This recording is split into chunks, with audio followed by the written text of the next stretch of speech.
The hospital room in Clarksville, Tennessee, smelled of antiseptic and regret. I, Martha, a 68-year-old retired nurse, lay in the bed, my chest tight from the heart scare that had landed me, tachycardia episode. That hit like a freight train while I was watering my garden. The monitors beeped steadily. A reminder I was still here, still breathing. But the silence from my son, Tyler, and his wife, Nicole, was louder. No calls, no texts, no visits in the 5 days I'd been hooked to IVs, wondering if my heart would hold out. I'd raised Tyler alone after his father died in a car accident when he was 10. Pouring every ounce of my love and my nurse's salary into him, his baseball gear, his college tuition, his dreams. And now, nothing. I'd always been the caregiver. 35 years as an ER nurse, stitching wounds, holding hands, saving lives. Even after retiring, I cared for Tyler and Nicole, paying their $600 monthly rent, covering their groceries when times were tight, and footing the bill for their emergencies, $12,000 over 2 years, drained from my Social Security and savings. They'd moved into a rental across town when their first business venture, a food truck, flopped, promising to help out if I let them lean on me. I thought it was temporary. I thought it was love. The cab dropped me off at my small brick house on a quiet street. The kind of place where neighbors wave and kids ride bikes. My hands shook as I unlocked the door, not from weakness but from a gut feeling something was wrong. The familiar smell of my lavender candles was gone, replaced by the sharp tang of coffee beans and motor oil. I shuffled to the kitchen, my safe haven, where I'd balanced my checkbook and planned Sunday dinners for Tyler and Nicole. But there, on the counter, sat a gleaming stainless steel grill. The kind you'd see in a fancy food truck, with a digital display that screamed expensive. My old coffee pot, the one I'd used for years to brew for neighbors, was shoved into a corner, unplugged. Then I saw the labels. God, those labels. They were everywhere on the pantry. T&N Food Co., private stock. On my filing cabinet. Business records, do not touch. Even on the fridge. Premium ingredients, T&N only. It was like Tyler and Nicole had carved up my home. My life, while I'd been fighting for breath in a hospital bed. My heart, still fragile, pounded. Nicole appeared from the living room. Her blonde hair, in a messy bun, wearing a trendy apron I didn't recognize. She was 32, sharp-tongued, with a smile that could charm or cut. Tyler followed, in a flannel shirt, scrolling his phone, avoiding my eyes. "Mom, you're back," Nicole said, her voice bright but hollow, like a rehearsed line. No hug, no how's your heart. Just a quick glance at Tyler before adding, "We didn't expect you so soon. The doctor said, maybe tomorrow." "Discharged early," I said, wincing, as I set my hospital bag down. "What's all this?" "The grill. The labels." Tyler looked up, finally, his face a mix of guilt and defiance. "We're upgrading the food truck, Mom. Got a great deal on this grill. We're partners now, officially. Makes things easier for taxes. Partners. In my house." My voice trembled, not from weakness, but from disbelief. "Without asking me." Nicole sighed, like I was a child throwing a tantrum. "Martha, you've been so sick. We didn't want to stress you. We're handling the gourmet side, organic ingredients, specialty menus. Your stuff's still there. The labels, just keep it organized. Fair, right? Fair." The word hit like a slap. I opened the fridge, my fridge, where I kept leftovers for late shifts and milk for my tea. It was stocked with artisanal cheeses, cold-pressed juices, and fancy sauces, all labeled T&N. My half-gallon of milk sat on a tiny corner shelf, unmarked, like an afterthought. I flipped open the ledger on the kitchen table, my nurse's precision kicking in. Numbers didn't add up. $12,000 in loans I'd given them, plus $8,000 in transfers to an account labeled T&N Food Co. I hadn't authorized that. These books, they're wrong, I said, my voice steady despite the ache in my chest. Where's my money going? Tyler chuckled. Dismissive. Wrong. Just modernized, Mom. You're still using paper. We've got apps now. That money's reinvested. Grill, supplies, marketing. We're building a brand. A brand. My house wasn't a brand. It was my home, paid off with decades of 12-hour shifts. But I was too exhausted to argue. I need to rest, I mumbled, heading to my bedroom, now cluttered with their business files stacked on my dresser. Sleep didn't come that night. The pain in my chest wasn't just my heart, it was betrayal. I'd raised Tyler through grief, scraped together every penny for his dreams. When he and Nicole lost their first food truck to bad debts, I'd opened my home, my wallet, my heart. And now this. Partners, stealing my savings. My social security checks had been irregular. Nicole handled my mail to help. Suspicion gnawed. The next morning, I played it calm. Downstairs, the kitchen bustled. Neighbors grabbed coffee, but Nicole was pushing $6 lattes to new customers in athleisure wear. Tyler was on a call. Yeah, Mom's house is collateral. We can leverage it for the new truck. Collateral. My blood ran cold. My home was mine, fully paid after years of sacrifice. I slipped into the kitchen when they weren't looking and dug into the files. Hours later, the truth spilled out like spilled coffee. They'd forged my signature on partnership papers, adding themselves without consent. $8,000 in unauthorized credit card charges, labeled as business expenses. Fake invoices for truck repairs I'd never seen. It was fraud, plain and simple. Elder financial abuse, I recalled from a hospital seminar. Overhearing them that evening sealed it. From my bedroom, voices drifted up. Once we get her to sign the loan, we're set, Tyler said. She's too weak to fight. Nicole hesitated. But she's your mom, Ty. What if she figures it out? She won't. She's old, sick. We'll say she's confused. Confused. I was a nurse, trained to spot lies and save lives. I wasn't confused. I was awake. I needed help. My old hospital colleague, Karen, now a financial counselor, was my first call. Martha, this is serious, she said over the phone. Sounds like fraud. Get copies of everything. I'll review pro bono. With her guidance, I photographed documents, emailed scans. Karen confirmed. Clear embezzlement. Forged docs, unauthorized charges. You could report this to the authorities. Next, a lawyer from the Clarksville Senior Center, Ms. Alvarez, specialized in elder law. Will void the partnership. Sue for recovery. First, secure your assets, change bank accounts, freeze cards. It took a week of stealth. I acted frail, letting them handle things while I gathered evidence. One night, I confronted them alone, first testing the waters in the kitchen. Files spread out. What's this about partners? Forged signatures. Nicole paled. Martha, it's for your own good.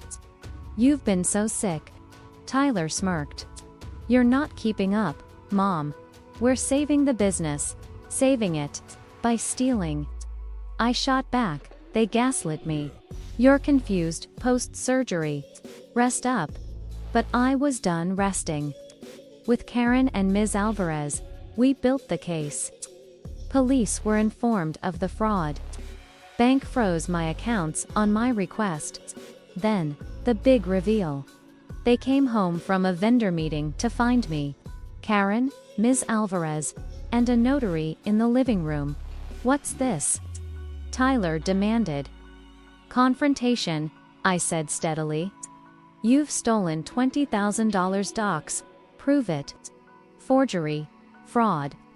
"The police know." Nicole's hand flew to her belly. She was pregnant. The baby shower I'd funded but wasn't invited to. "Martha, no." Ms. Alvarez laid out options: repay, dissolve partnership, or face charges. Tyler blustered, but Nicole cracked. It was his idea. I just went along. The room exploded. Tyler stormed out, abandoning Nicole She sobbed. "Alone, we sued. Court voided the partnership, awarded $18,000 in recovered funds. Tyler faced probation. Nicole, community service. I donated the grill to a local charity kitchen, turning their greed into good." Months later, Nicole, now a single mom, called, apologizing, asking to reconnect for her baby's sake. I listened, heart softening but firm. "I help those who respect me," I said, hanging up. My new life volunteering at the community center, surrounded by neighbors who valued me was enough. The baby shower betrayal. It started with a phone call. One I made with excitement, expecting to hear about my son Tyler's baby shower. I'd sent $4,000 to cover it, dreaming of celebrating my first grandchild. Instead, Nicole's voice was cold. We kept it intimate, just our inner circle. Inner circle. The words cut deeper than any scalpel I'd wielded in my nursing days. I'd paid their rent, stocked their fridge, given everything. Yet I, Martha, wasn't in their circle. I found out through social media. Photos of Nicole's parents, beaming beside her and Tyler, toasting with champagne, at a venue I'd paid for. Her siblings, laughing, holding balloons. A lavish spread, funded by my savings. I wasn't there, not in a single frame. The $600 I'd sent for party supplies last month. It bought her dress. The $1,000 for emergencies. Decorations. I'd spent $12,000 over 2 years, thinking I was helping family. Instead, I was funding my own exclusion. A week later, Nicole called, her voice desperate. "Martha, the rent's overdue. The landlord's threatening eviction. You forgot the transfer." Forgot. I'd never forgotten $600 every month, like clockwork, from my Social Security. I'd eaten canned soup to cover their steak dinners. I'd skipped my own doctor's visits to pay their bills. And now, after shutting me out of their joy, they expected more. "Nicole," I said, calm as a still lake, "didn't I warn you I only helped my inner circle?" Silence. For once, she had no words. I heard her breath catch. Then the line went dead. For the first time in years, I wasn't the one trembling. The awakening that night. I sat on my bed, the weight of betrayal heavy but sparking something new. Anger, not sadness. I'd given $20,000, total, $12,000 in loans, $8,000 in stolen charges.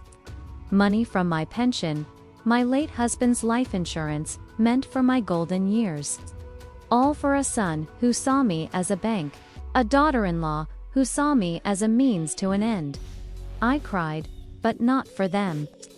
I cried for the woman I'd been always giving, always sacrificing, believing love was earned through dollars. I cried for the years I'd spent on eggshells, hoping for a crumb of affection. But those tears dried, and a fire lit inside me. Morning came, and I looked in the mirror. Tired eyes, gray hair, wrinkles from decades of care. But there was something else. I made coffee, not thinking of Tyler's needs, but my own. For the first time, I was my priority. I pulled out my bank statements, my checkbook, and calculated. Rent. $600 by 36 months equals $21,600. Groceries. $200 monthly equals $7,200. Baby shower. $4,000. Gifts. Emergencies, repairs. $5,000. Total. $37,800. Nearly $38,000. Gone to keep two adults afloat while they planned a life without me. The phone rang. Tiller. I let it ring. Then, Nicole. I ignored it. A text. Mom, we need to talk. Urgent. I deleted it. For the first time, I wasn't running to their rescue. I walked to the park. Something I hadn't done in years without an errand for them. Kids played, neighbors jogged. I remembered Tyler, as a boy, clinging to me after his dad's death, promising to always love me. When did he become this man who used me? When did I start believing I had to buy his love? At the bank, Mr. Daniels, the manager who'd processed my transfers, greeted me. Martha, here for the usual? He asked. No. I said. Cancel all automatic transfers. And I need to protect my accounts. No one else gets access. He blinked, surprised. You sure? You've been so generous with Tyler. Too generous, I replied. That ends today. As he processed the changes, my phone buzzed. Tyler, Nicole, Tyler again. They sensed the money drying up. I turned it off, feeling lighter with each step. The intrusion. I got home to find two cars outside, Tyler's pickup and Nicole's sedan. My heart sank. They had keys, given years ago when I trusted them. Through the window, I saw movement. They were inside my house. I took a breath, steeling myself, and opened the door. Tyler sat on my couch, head in his hands. Nicole paced, clutching her phone. A man in a suit, flipping through my bank statements on my kitchen table, looked up. My documents, my life, violated.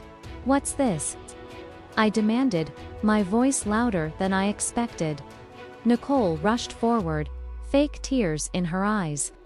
Martha, thank God. We're worried about you. This is Mr. Carter, our lawyer. He's here to help. By going through my papers.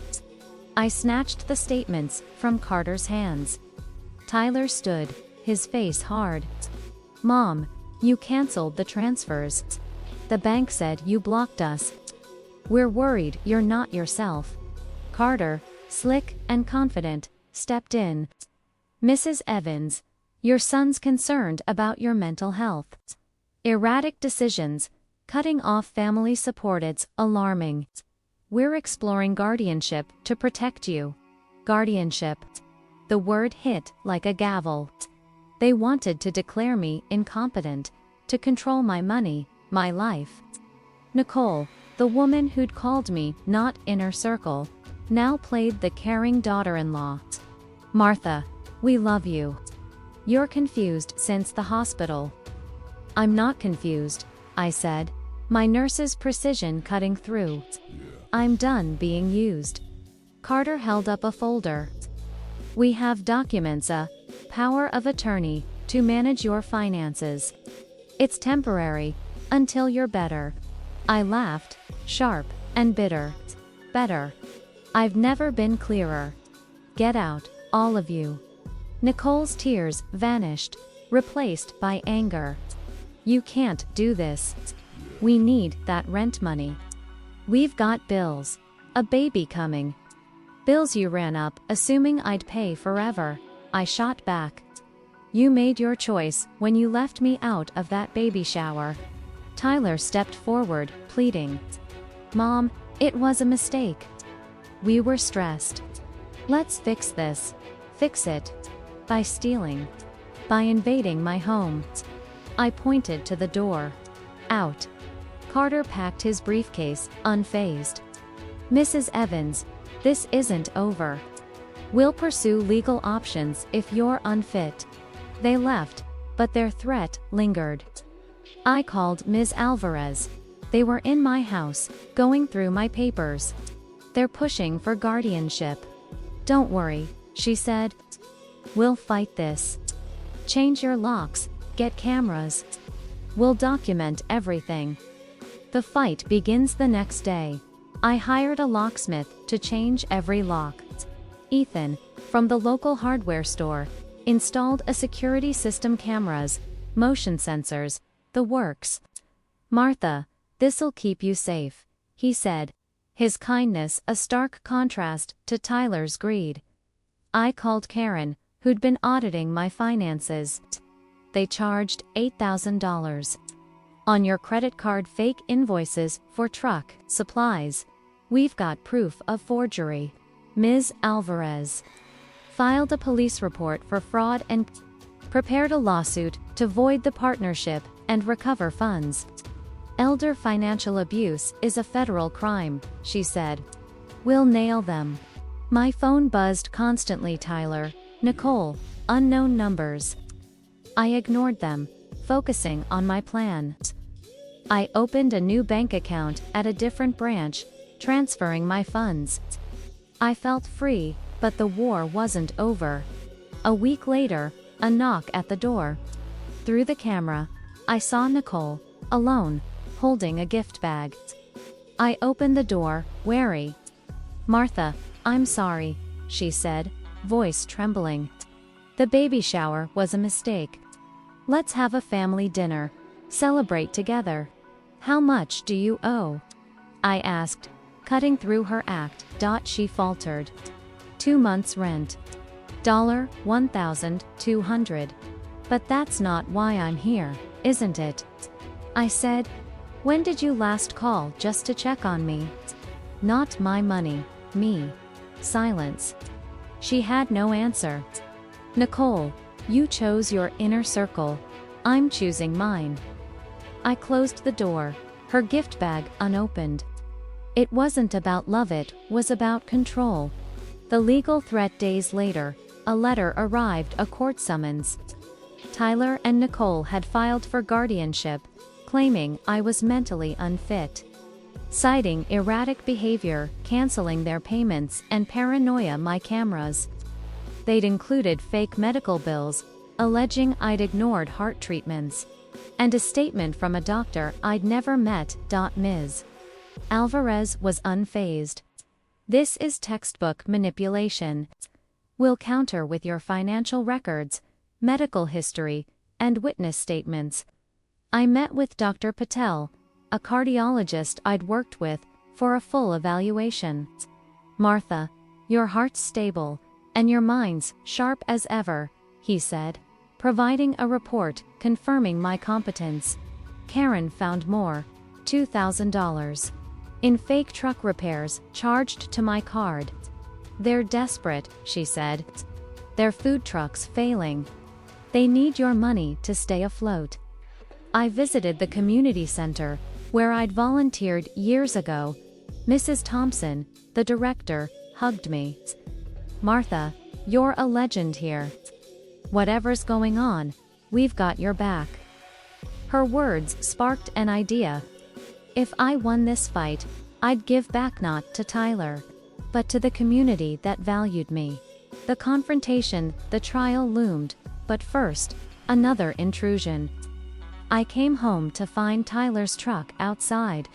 Him and Nicole inside my house again, with a new lawyer, Mr. Hayes. My cameras caught them rifling through my desk. I called the police and Ms. Alvarez. Officers arrived, escorting them out. You can't do this. Nicole screamed. We're family. Family doesn't steal, I said, holding up my phone. Recording. You're done. Ms. Alvarez filed for a restraining order, citing the evidence, camera footage, forged documents, bank records, was overwhelming. The courtroom battle. The trial was in a small Clarksville courthouse, the air thick with tension. I wore my best navy dress, standing tall despite my heart's flutter. Tyler and Nicole sat across, avoiding my gaze. Their lawyer, Hayes, painted me as a confused widow, manipulated by new friends into cutting off my loving family. Ms. Alvarez countered, presenting my financial records, Dr. Patel's report, and Karen's audit. Mrs. Evans is a competent woman who's been exploited for $37,800 by her son and daughter-in-law, who now seek guardianship to continue their abuse. I took the stand, my voice steady. I gave everything, money, love, my health, for my son. They repaid me by shutting me out of their lives and stealing my savings. I'm not confused. I'm done being used. Witnesses, spoke Mrs. Thompson on my community work, Dr. Patel on my health, Karen on the fraud. Tyler's testimony crumbled under cross-examination. Mr. Evans, when did you last visit your mother without asking for money? Ms. Alvarez asked. He couldn't answer. Nicole's tears didn't sway the judge. Mrs. Evans, why didn't you invite your mother-in-law to the baby shower you funded? She stammered, exposed. The judge ruled, Mrs. Martha Evans is fully competent. The guardianship request is denied. The plaintiff's actions suggest financial motives, not concern. I'm referring this case for fraud investigation. The new beginning. I won, not just the trial, but my life. The court awarded $18,000 in recovered funds. Tyler faced probation. Nicole, community service. I donated the grill to the community center's kitchen, turning their greed into a gift for others. Months later, Nicole called, her baby now born. Martha, I'm sorry. Can we start over? For my daughter. I paused, remembering her words. Inner circle only.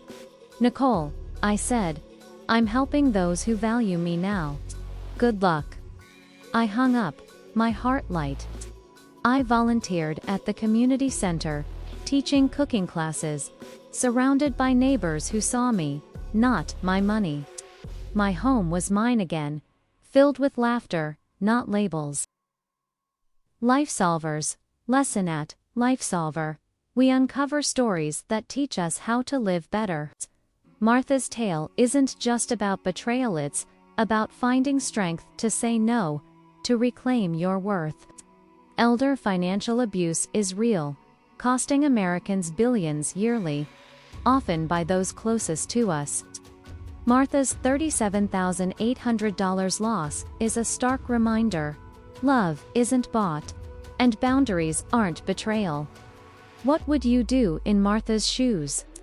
Share your thoughts in the comments. We're curious.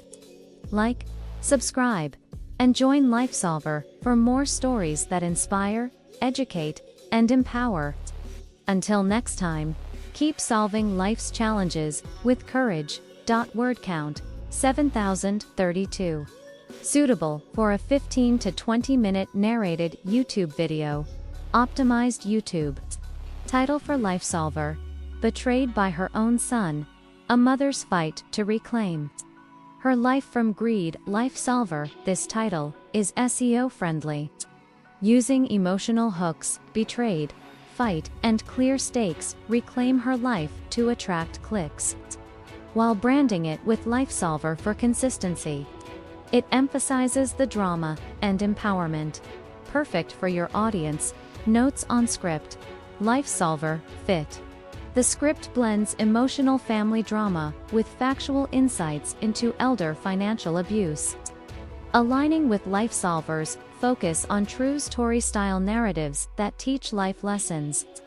The Tennessee small-town setting and nurse protagonist add relatability. Narrative arc. The story follows Martha's journey from betrayal exclusion from the baby shower to empowerment winning in court, finding community. With a twist, Nicole's apology to keep viewers engaged.